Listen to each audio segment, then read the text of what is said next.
ደህና አደሩ የኔ እናት? እግዚአብሔር ይመስገን። እንዴት አደራችሁ? እግዚአብሔር ይመስገን። ኑሮ እንዴት ነው የኔ እናት? ደህና ነን። ኑሮ እንዴት ነው?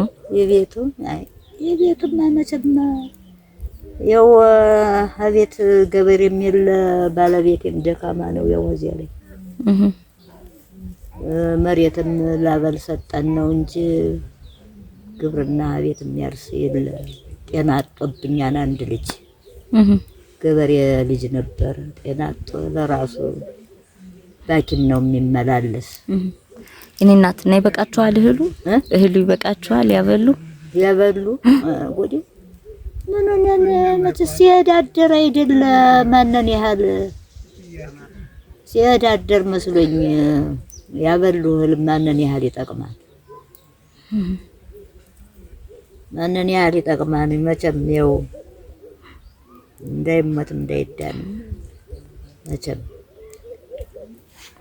እንላፋለን። እሱም ደካማ እኔም ደካማ ሆነ። እሱ ባይኑ ዛሬ አትንዲያች ብሎ ነው የሚውል። እዚችው አንድ እናቴ አንድ ልጅ ሞታብኛለች። ዊንታና ትባላለች። ነፍሷን ይማር ይበሉልኝ።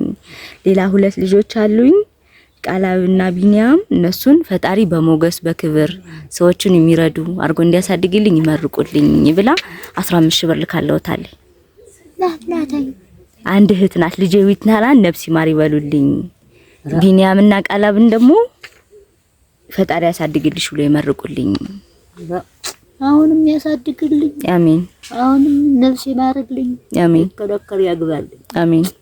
ነጓ አይከለከል ያግባልኝ። አሜን። ያሳድጋልኝ። ያችን ደግሞ ክፉ ነገር አገኘባት ደግሞ አሜን። ያሉትን ወንድ ናቸው። አዎ እስቲ እዚህ የሚመጣው ይሸፍናቸው። አሜን። ማማ ደህና ነዎት? መቼም አለሁለት መጣቃት ነው እናት አለ። ምን ነው? ምን ሆኖ? አይኔም አቸነፈኝ ታለኝ። አይኔ አቸነፈኝ። እንዲያው ምንድንም እንዲያው አሁን ስትገቡ አሱ ላይ ማን ነው ማለቱ ጣናበት ሰው አይኔ አቸነፈ። ጉልበት አቃተው። ሆድ ያልሞታል። ያስማታም ሆድ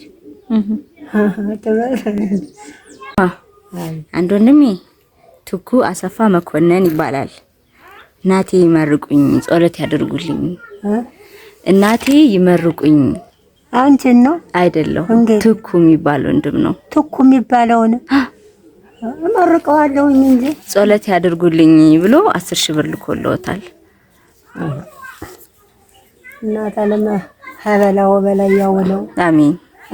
መንግስት በበላይ ያውለው። አሜን።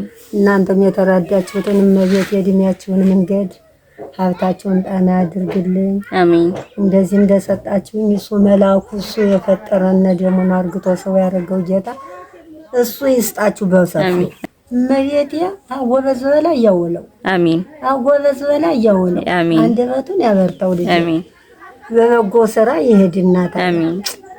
በጨለማው ትቶ በመንገዱ በቀኑ መንገድ ይወሰደው ፈጣሪ እንዳሉ። አሜን።